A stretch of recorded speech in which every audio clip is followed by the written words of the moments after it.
The New York Knicks have battled through early season turbulence to reclaim their place among the NBA's elite, and now they're back in the spotlight where their fans always believed they belonged. Every team needs time to find its rhythm at the start of a new season, but for the Knicks, this year's adjustment period was about more than just shaking off rust. It was about redefining identity. After a summer filled with big changes, New York entered this campaign under new leadership, a new system, and a renewed sense of purpose. Gone is the era of Tom Thibodeau, the hard-nosed coach who brought discipline and defensive intensity over 5 seasons in Manhattan. In his place stands Mike Brown, an experienced, steady, and highly respected voice who arrives with a reputation for maximizing depth and promoting a balanced, team-first offense. The move wasn't just a change on the sidelines, it was a philosophical shift. The Knicks wanted more creativity, more ball movement, and a system that could empower everyone on the roster, not just rely on a few stars. The transition wasn't seamless. New York opened the season with 2 solid wins, but quickly hit turbulence, dropping 3 straight and sparking early concern among fans and analysts. Questions started flying. Was the chemistry off? Could Brown's system fit this roster? Were the Knicks once again destined to be a middle-of-the-pack team in a stacked Eastern Conference? Those doubts didn't last long. Something clicked, and the Knicks responded in the way only a New York team can, with grit, urgency, and attitude. In the span of a week, the Knicks flipped the narrative. They took down the Chicago Bulls, handing them their first loss of the season. They handled business against the Washington Wizards, showing composure against a rebuilding team. Then, in a statement win that echoed across the league, they dropped 137 points on the Minnesota Timberwolves, one of the West's toughest defensive units. Suddenly, the questions weren't about whether the Knicks could compete, but how high they could climb. That turnaround has propelled them into the top tier of the NBA's early season power rankings. Bleacher Report now lists New York at number 4 overall, leading all Eastern Conference teams and sitting among heavyweights like the Denver Nuggets, Oklahoma City Thunder, and Houston Rockets. Analyst Andy Bailey summed it up in his latest column. It took a little time for the New York Knicks to look like they had any kind of rhythm under new coach Mike Brown, but they may have found it this week. Bailey noted the Knicks' offensive explosion, highlighting how balanced and unpredictable they've become. New York is averaging 128 points during this streak, and 6 players scored in double figures in their latest win. Brown came with the promise of a more varied, egalitarian offense, and we're starting to see that now. That word, egalitarian, perfectly captures what's changed about this team. There's no longer a single focal point. It's not just the Jalen Brunson show or the Karl Anthony Towns show. It's everyone contributing, everyone touching the ball, everyone being trusted to make plays. Towns has shown flashes of brilliance, even as he works to find full consistency in his new role. Brunson, despite a few inefficient nights, remains the team's heartbeat, a leader on and off the court. But what's truly powering the Knicks right now is the collective. OG Anunoby and Mikal Bridges have both found their range early, combining efficiency with toughness on both ends. Josh Hart has embraced his 6th-man role, bringing energy, rebounding, and defensive tenacity every time he checks in. And then there's Mitchell Robinson, the unsung hero who continues to dominate the glass, leading the league in offensive rebounds and giving New York countless second-chance opportunities. Brown's fingerprints are already visible everywhere. His rotations have been flexible, his offensive schemes dynamic, the ball moves faster, the spacing looks cleaner, players are cutting with purpose. What once looked like a rigid isolation-heavy offense now flows. And when the Knicks are in rhythm, they're one of the most entertaining teams to watch in basketball. But it's not just the offense that's turning heads. Defensively, the Knicks still carry that trademark New York toughness. Robinson anchors the paint, Bridges and Anunoby form one of the league's most versatile perimeter tandems, and the bench continues to swarm opposing second units. That balance, an efficient offense paired with a suffocating defense, has been the foundation of their rise. Perhaps even more encouraging is how quickly this team has built chemistry under Mike Brown. New York's locker room has bought in. Players speak openly about the new energy and accountability he's brought. Practices are sharper, communication is stronger, the message is clear. The Knicks are no longer playing to survive in the East. They're playing to contend, and fans are feeling it. Madison Square Garden has its edge back. The crowd is loud, the atmosphere electric, the buzz unmistakable. For the first time in years, there's a genuine sense that something sustainable is building in New York. Not just a hot streak, but a foundation for something bigger. The early adversity may have been exactly what this team needed. It forced them to adapt, to trust each other, to buy into a new system. And now, as they sit among the league's top teams, that resilience is paying off. The Knicks' rise into the top 4 isn't just about statistics or rankings. It's about identity. It's about a team rediscovering its confidence, its swagger, and its belief. Under Mike Brown, New York basketball looks and feels different. Faster, smarter, and hungrier. They've sent a message to the league. The Knicks are done being a punchline. They're done being overlooked. This is a team built to compete. A team that fights. A team that believes. The Knicks are back, and this time they're here to stay. The New York Knicks entered this season determined to turn the page, to evolve from a gritty, defense-first group into a more balanced and versatile contender. But through the first few weeks, one stubborn issue continues to follow them: a lack of consistent production from the bench. It's a problem that's plagued the franchise for years, resurfacing every time the starters sit down.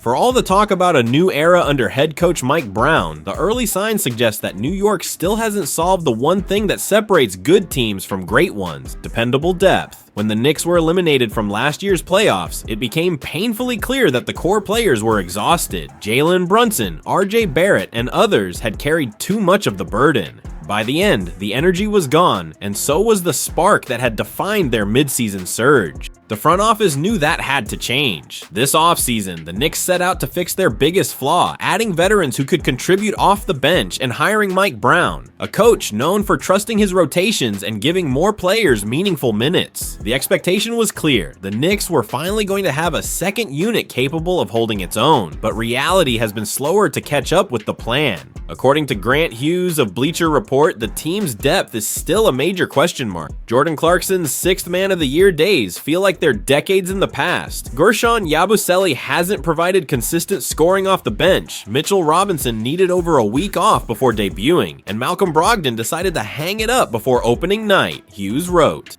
Among the positive expected changes under Mike Brown, a faster pace, more dynamic offensive sets, and a more balanced rotation, improved depth was supposed to be a key storyline. So far, the Knicks haven't gotten anywhere near the level of bench production they anticipated. Those comments hit hard because they speak to a broader truth. This Knicks team is still learning how to play as a complete unit. While the starting 5 has looked solid, Brunson continues to lead with confidence. OG Anunoby's defense has been elite, and Karl Anthony Towns has brought a new scoring dimension. The second unit hasn't found its rhythm. When the bench comes in, the energy often dips. The ball stops moving, possessions stall, and the offense that looks fluid with Brunson at the helm can suddenly turn stagnant. It's not about effort, it's about chemistry, rhythm, and identity. Josh Hart, one of the most reliable glue guys in the league, has struggled to find his shot early in the year. Tyler Kolek, the rookie guard tasked with running the offense when Brunson rests, has shown flashes of potential, sharp passes, good reads, poise beyond his years, but he's still adapting to the NBA pace. Meanwhile, Clarkson, who was brought in to be an instant scorer off the bench, hasn't looked like the spark plug he once was. To his credit, Mike Brown has remained calm and measured in his approach. He's been through enough NBA seasons to know that rotations take time to gel, especially with new faces in the mix. His philosophy is centered on balance, trusting more players, managing workloads, and building a team that can sustain its intensity deep into the season. That's a sharp contrast to the shorter rotations of past Knicks teams, which often led to burnout by spring, but patience only goes so far in New York. Expectations are sky high, and every slow start or missed opportunity gets magnified under the Madison Square Garden lights. Fans want to see results, and they want them now. The Knicks currently sit at 5-3, a respectable start that hints at promise, but also underscores the gap between where they are and where they want to be. The record isn't bad, it's just not enough for a team that believes it can compete with the elite. Josh Hart should eventually start knocking down shots, and Tyler Kolek has shown promising flashes as a true point guard behind Jalen Brunson, but the struggle to stay competitive when the reserves check in feels like a holdover from past seasons, Hughes added. That's the story in a nutshell. The Knicks have improved on paper. They're deeper, more talented, and theoretically more versatile. Yet the product on the court hasn't caught up to the potential. Still, there's a reason for optimism. This team has something that can't be taught: resilience. They grind, they fight, and even when their offense stalls, their defense and effort keep them in games. Brown's system is designed to pay dividends later in the year, when fatigue sets in around the league and when teams with shallow rotations start to fade. That's when the Knicks' depth could finally become an advantage rather than a liability. As the season wears on and the schedule tightens, players like Clarkson, Hart, and Kolek will get more comfortable in their roles. Robinson, once fully reintegrated, will bring much-needed rim protection and rebounding to stabilize the bench units. The NBA season is long, a marathon, not a sprint, and while the early returns have been mixed, the ingredients are there for something more. If Brown's vision comes together, New York could transition from a top-heavy team to one that overwhelms opponents with waves of energy, defense, and physicality. For now, though, the problem remains. The Knicks are still searching for the balance that turns potential into power. Their stars have done their part. Now it's up to the bench to rise to the challenge. Because if New York truly wants to compete with the best in the East, depth can't just be a goal. It has to become their identity. The Ja Morant situation in Memphis hasn't completely blown up yet, but it's getting dangerously close. The Grizzlies franchise player has once again found himself surrounded by tension and controversy after being suspended for one game due to conduct detrimental to the team, followed by some unconvincing comments from both Morant and the organization. It's clear something is off. The team's chemistry is shaky, their identity uncertain, and their patience may be wearing thin. If this situation keeps heading in the wrong direction, the New York Knicks should be watching closely and ready to act, because while most of the league will be focused on Morant himself, the Knicks' eyes should be on someone else entirely: Cam Spencer. Now, that might not sound like a blockbuster name, but it could be exactly the type of move that helps New York quietly take the next step. The 25-year-old guard, who signed a 4-year, $10.4 million contract this summer, is locked in with Memphis until at least December 15th due to trade restriction. That timing works perfectly for the Knicks, who don't need to rush anything. In fact, a little waiting could play right into their hands, giving the Grizzlies more time to sink into dysfunction while Spencer continues to prove his worth. A player built for the Knicks system. Cam Spencer was the 53rd pick in the 2024 NBA draft, but his game has already made him look like one of the smartest value selections of that class. Known coming out of Rutgers for his deadly perimeter shooting and fiery defensive approach, Spencer has wasted no time earning respect around the league. He stands just 6'3", but you wouldn't know it by watching him play. Spencer brings a fearless, physical defensive style that allows him to switch onto bigger players without hesitation. Memphis has already trusted him to guard top-tier talents, from shifty lead guards to athletic wings like Scotty Barnes, Ron Holland II, and RJ Barrett. His competitive edge never fades, and his ability to stay disciplined under pressure makes him a natural fit for New York's gritty identity. On the offensive side, Spencer's shooting ability jumps off the page. The Knicks have been prioritizing perimeter spacing and higher three-point volume under Mike Brown's system, and Spencer would fit that mold perfectly. Among all players with a similar number of attempts this season, only Tyrese Maxey and AJ Green are shooting as efficiently as Spencer from deep, a blistering 47.7% from beyond the arc. Of course, no one expects that clip to stay that high forever, but the way he's getting those shots is what makes him special. Spencer can fire off the catch, create off the dribble, curl off screens, or pull up in transition. He's constantly in motion, always finding the right angle to get open. That kind of versatility is rare, and exactly what a team like the Knicks, still trying to maximize spacing for Jalen Brunson and Karl Anthony Towns, desperately needs. A steady hand in the second unit depth has been one of New York's biggest challenges so far. The team's top players are logging heavy minutes again, and the middle of the rotation hasn't lived up to expectations. The Knicks could use someone who can both stretch the floor and keep the offense organized when Brunson sits. Spencer isn't a traditional point guard, but he's shown he can handle secondary playmaking duties. His decision-making is sharp, and he's averaging 6.7 assists per 36 minutes, a number that would actually lead the Knicks right now. He thrives in motion offenses, where quick reads and drive and kick sequences are key. That's a natural fit for Mike Brown's drive and spray offensive philosophy, which relies on players who can make fast, accurate passes while maintaining spacing. Plug Spencer into that system, and he instantly raises the floor of New York's bench unit. He gives them another shooting threat, another ball mover, and another player who can hold his own defensively across multiple positions. The trade path. The real challenge, of course, is finding a way to make the deal happen. For the Knicks, the dream scenario would be Memphis deciding it's time to pivot, to focus on development and flexibility rather than forcing a flawed situation around Morant. If that happens, Spencer could be one of the more attainable players on the roster. The good news for New York is that Spencer isn't yet a household name. He's not the kind of prospect that will demand a first-round pick, which is important since the Knicks currently don't have one to move. A realistic offer could center around the Washington Wizards' 2026 first-round pick, which is heavily protected and likely to convert into 2 second-rounders, along with a young player like Pacome Dadiet. The Knicks could also include one of their future pick swaps, or perhaps Tyler Kolek if Memphis wants another developing guard in return.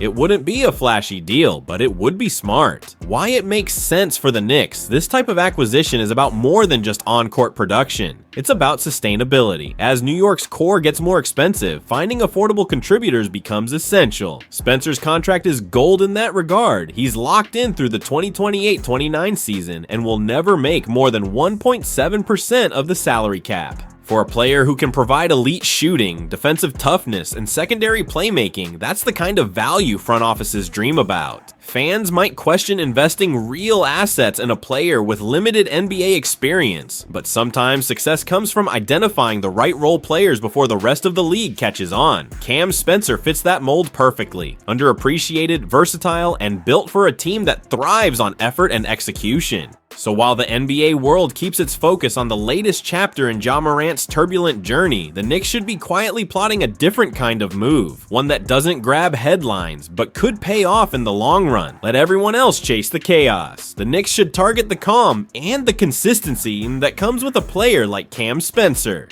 He's the kind of hidden gem who won't make waves on social media, but could end up being exactly what New York needs to turn potential into something more.